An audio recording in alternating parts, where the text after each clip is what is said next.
some, it remained an optional extra. Maureen Swift, 16-year-old, starts another day at Britain's most dangerous job. By rights, Maureen should be the world's dizziest brunette, for that supercharged motorbike takes her round and round in never-ending circles the whole day long. Her partner is Tornado Smith, veteran of 20 years on the wall of death.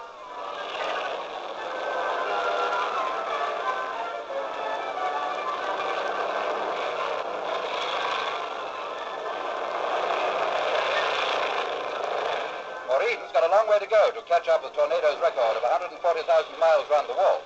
But starting at 15, she's already the world's youngest rider. This is the stance she gets on life, in a job where vertical means horizontal and vice versa. Tires wear out in 2 months at this game. Nerves usually crack sooner, but not Maureen's. She rides to fame with death as her passenger. In racing, the great events had survived. Crack motorcyclists from 6 countries parade before the start of the Ulster Grand Prix. It's a really international meeting, particularly as German machines are back for the first time since the war. They're using a new course this year. The Dundrod circuit replaces the old Claddagh one.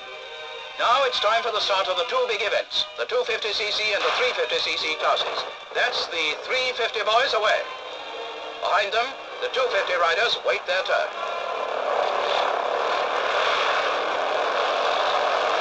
And there go the 250s.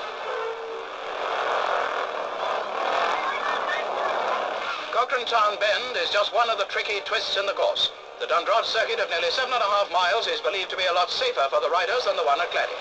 It's a good dry road too, so fast times are expected.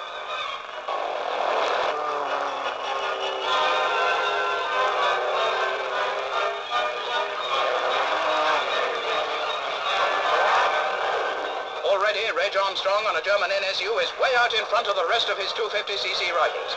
But it's still anybody's race in the 350 class. Edward Hassan brings his Velocette into the pits for a fill-up. They've still a long way to go.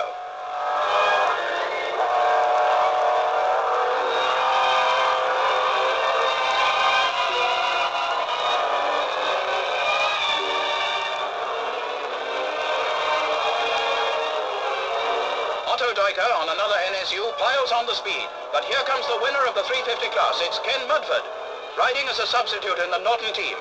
McIntyre and Coleman, both on AJSs, are second and third. Now the 250 winner, Reg Armstrong. The 23-year-old Irishman receives the laurels of victory. Reg Armstrong is joined in his triumph by Ken Mudford, Ulster's Grand Prix champions. Over to the Isle of Man for the most sporting of motorcycle races, the Senior TT. The big machines, mostly in the 500cc class. Derek Minter, Norton. Alan Shepard, Matchless. R.J. Langston, Norton, coming in for a little domestic admiration. Gary Hocking, MV Augusta. There were 63 riders lined up for the start, getting off in pairs at 10-second intervals. In front of them lay 6 laps of the 37.7-mile circuit.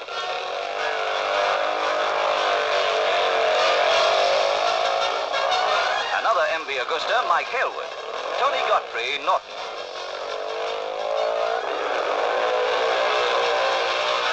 Gary Hocking, he comes from Southern Rhodesia, was soon going great guns on his MV Augusta.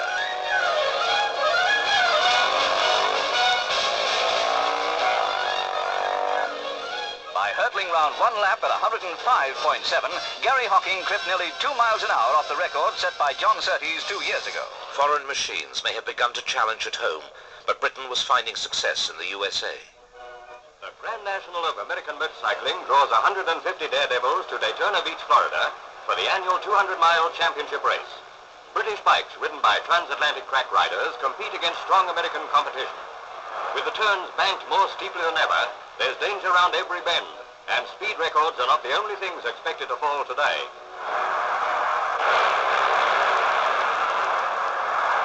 Ohio's Dick Clamforth on an all-British Norton holds on to his lead to thunder home winner in record time. 2 other British machines follow him to score a first-3 all-British triumph in America's Race of the Year.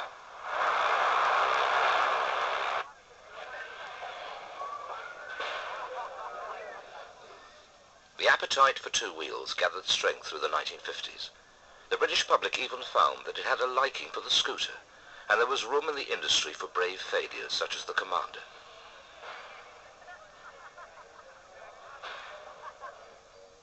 seemed to be a motorcycle for every pocket. But if there was one individual who more than any other got Britain on its bike in this golden age of motorcycling, it was Jeff Duke. A record crowd covers nearly every inch of the Isle of Man for the Junior TT race. There's a big entry, but centre of interest to everyone is Jeff Duke, who aims to bring off the TD double again this year. A strong challenger is Irishman McCandless, who joins the queue at the start.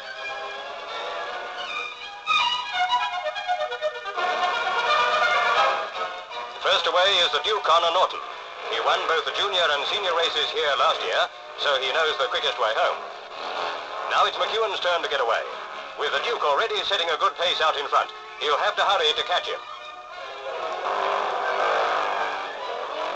Grosvenor Bridge, and the Duke's got a comfortable lead of more than a minute, but Evans, number 3, and McCandless are putting on the pressure.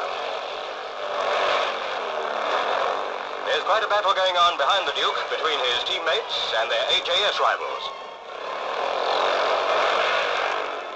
It's a 264-mile course with plenty of twists and turns, but the Duke's been lapping at 90 miles an hour, and he's set a pace that no one can rival.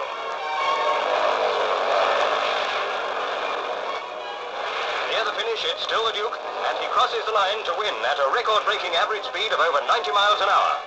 With his numerous 350 and 500cc championship victories, and his taming of the Isle of Man circuit, he had become Britain's biggest sporting celebrity.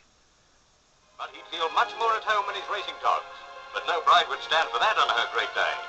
And here she comes, escorted by her brother, lovely Pat Reed, hoping father managed to get away from the start in time for the service. The crowd waits patiently outside, and then suddenly there's the Duke with his smiling Duchess, and in the background, the roar of the racers, among them the Duke's pal and workmate, Dave Bennett. But Mr. and Mrs. Duke couldn't care less. Meantime, the race is nearly over. Any moment now, we're expecting the winner. And here he comes over the line, Duke's pal, Dave Bennett, smashing the champion's record. On his wedding day, too. What a pal. Makes a nice picture. Let's get a close-up. Well, what do you know? The Duke was the winner after all.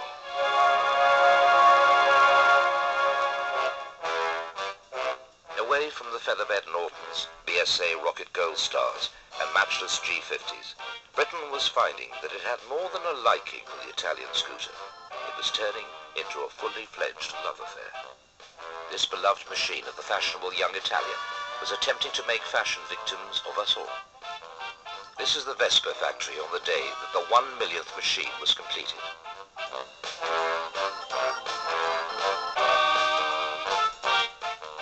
Since racing wasn't an option, Vespa had to resort to other methods to demonstrate the excellence of their vehicles.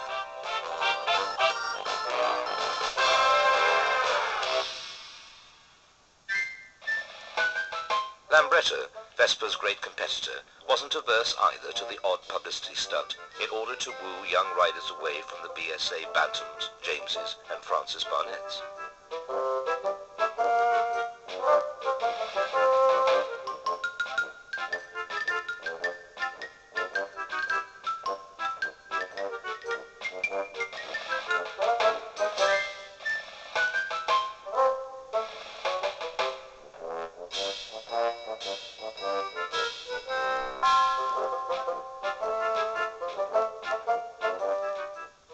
In response to the huge success of the foreign scooter, Britain decided that it must make its own.